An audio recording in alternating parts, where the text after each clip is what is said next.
पद्धत पाहणार आहोत। नमस्कार मंडळी, श्री स्वामी समर्थ सर्वांना। स्वातीज रेसिपीमध्ये तुमचं खूप खूप स्वागत। कारल्याची भाजी म्हटलं की अनेक जण नाक मुरडतात, कारण ती कडू लागते म्हणून। आज आपण अतिशय सोपी पद्धत पाहणार आहोत। लहानांपासून मोठ्यांपर्यंत सगळेच आवडीने खातील। चला तर मग झटपट आणि चमचमीत कारल्याची भाजी कशी बनवायची ते पाहूया। पण त्याआधी आपण चॅनलवर नवीन असाल तर सबस्क्राईब करा।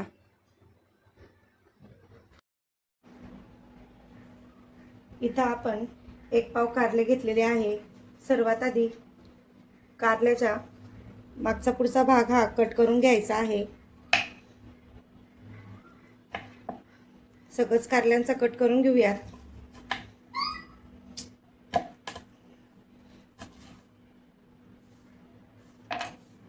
असं बारीक चकटींमध्ये आपण कारले हे कट करणार आहोत। आता चम्मचच्या या साहाय्याने आपण कारल्यामध्ये असलेली सर्व बी काढून घेऊया।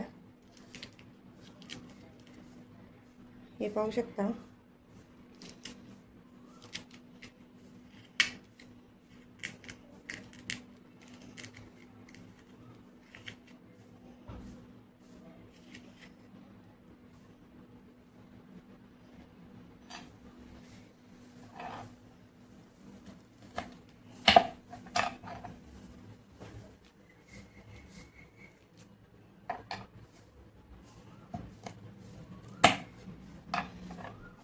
बिया फार कडक असतात, म्हणून शक्यतो या काढूनच घ्यायच्या आहेत।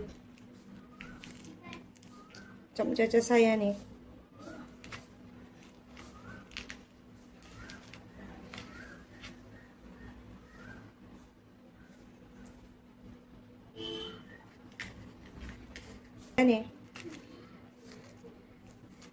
सर्व बिया आपण काढून घेऊ।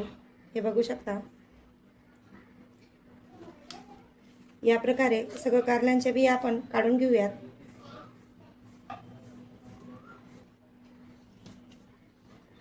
हे पाहू शकता कारले किती पोकळ झालेले आहेत। आपण सगळ्या बिया ह्या काढून टाकलेल्या आहेत। आता कारल्याचे बारीक बारीक चकत्या करून घेऊया। तुम्हाला तर जास्त बारीक हव्या असतील तर तुम्ही खिसणीच्या साहाय्याने ही चकत्या बारीक करू शकता। हे बघू शकता। या प्रकारे सगळ्या कारल्याच्या चकत्या बारीक करून घ्यायच्या आहेत।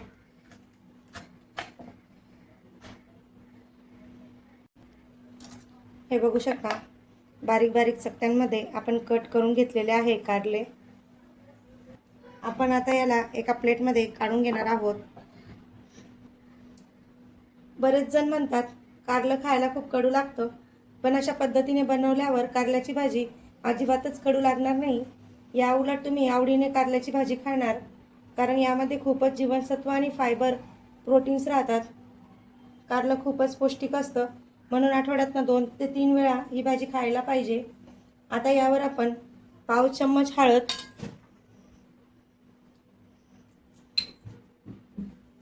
आणि मीठ लावल्यामुळे कारल्याला पाणी सुटतं। यामुळे कारल्याचा कडवटपणा कमी होतो, बऱ्यापैकी कमी होतो। आता हे छान सर्व चकत्यांना लावून घेऊया। मीठ आणि हळद यामुळे आता कारल्याला पाणी सुटेल, आणि हे सगळं कडसर पाणी असतं।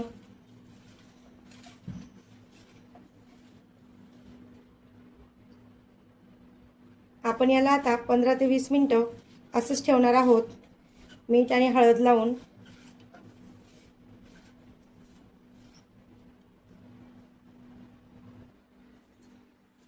हे पाहू शकता कारल्याला किती पाणी सुटलेलं आहे।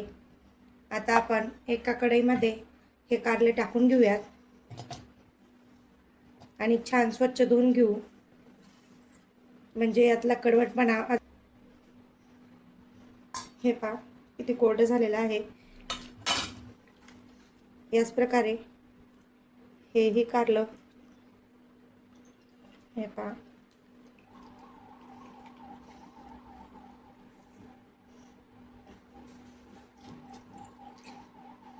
हे पाहू शकता। याच प्रकारे आपण हे सर्व कारले असेच पिळून काढू। जेणेकरून ते सर्व कडवटपणा त्याचा निघून जाईल. हे बघा कसलं पाणी निघालेलं आहे, हिरवं हिरवं. आपल्या या भाजीसाठी आपल्याला लागणार आहे बारीक कट केलेला कांदा, बारीक चकत्यांमध्ये कट केलेलं कारलं. हे कारलं कसं धुवायचं आणि त्याला मीठ आणि हळद कसं लावायचं मी तुम्हाला आधी सांगितलेलं आहे. बारीक जास्त हे शेंगदाण्याचं कूट आहे, जास्त बारीक नको आहे आपल्याला, थोडं जाडसर ठेवायचं आहे. कारण जेव्हा आपण फ्राय करतो तेव्हा ते छान क्रंची लागतं.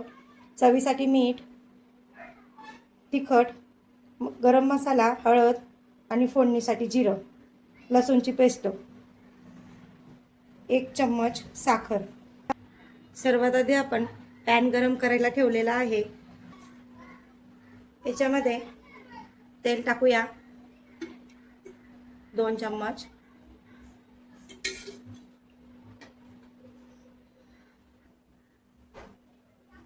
आता यामध्ये तेल टाकलेलं आहे. सर्वात आधी आपण आता हे बारीक कट केलेले कारले होते ते फ्राय करून घेऊया.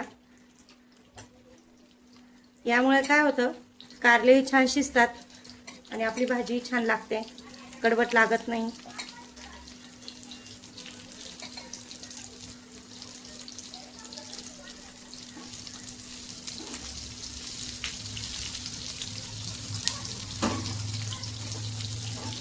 याला उलटून पालटून घ्यायचं आहे.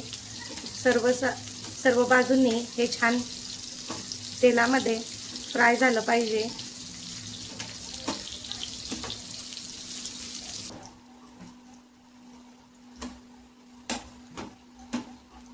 हे बघायचं कारलं बऱ्या प्रमाणात शिजलं आहे. कारलं हे बऱ्यापैकी शिजलं आहे. आता याच्यापेक्षा जास्त त्याला फ्राय करायचं नाही. पूर्वीच्या काळी पॅनमध्येच बायका भाजी करायच्यात कारल्याची, त्याच्यामुळेच ते हे फ्राय करून मग बायका भाजी करायच्या, कारण कारले हे लवकर शिजतात म्हणून. आता आपण हे कारलं एका प्लेटमध्ये काढून घेऊ. गॅस बंद केला आहे मी. कारलं हे काढून घेऊ एका प्लेटमध्ये.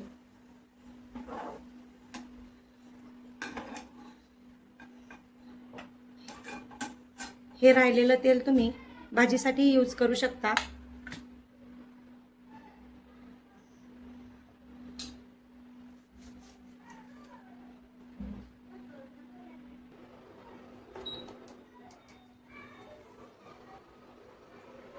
तेल टाकून घेऊया. मी हेच तेल टाकलेलं आहे.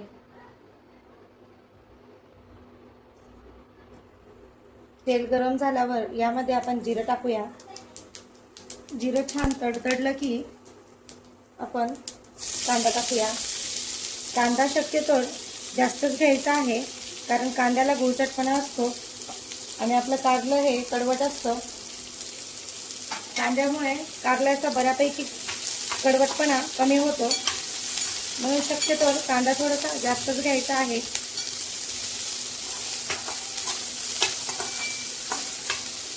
कांद्याला छान फ्राय करून घेऊया. हे बघू शकता कांद्याला लालसर कलर आलेला आहे.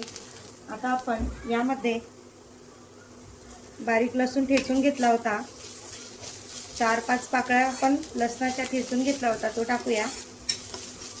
लसूण छान फ्राय झाला की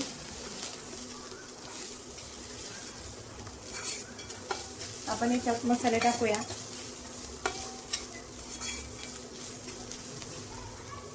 सर्वात आधी हळद टाकूया.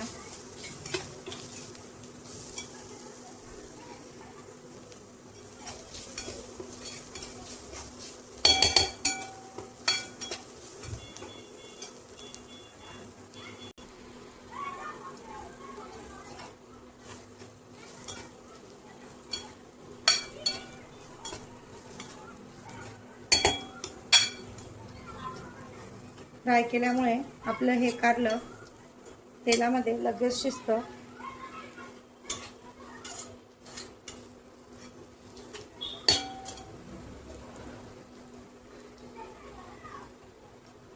आता हे छान मिक्स झाल्यावर चवीनुसार मीठ टाकूया. लक्षात ठेवायचं आहे आपण आधी मीठ लावलेलं होतं, म्हणून ते पूर्ण मीठ निघत नाही कारल्याचं.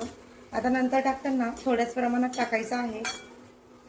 वरून शेंगदाण्याचं कूट टाकूया 2 ते 3 चम्मच. कूट जास्त टाकायचं नाही,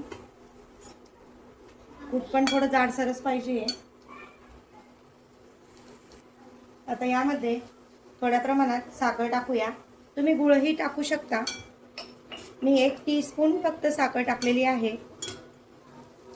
छान टेस्ट येते साखरमुळे याला. तुम्ही गुळ पण टाकू शकता, तुम्हाला साखर चालत नसेल. आणि यावरनं आपण थोडं लिंबू पिळून टाकूया.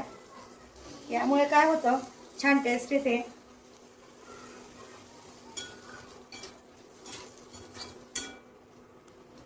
अगदी 2 मिनिटासाठी वाफ काढून घेऊया झाकण ठेवून.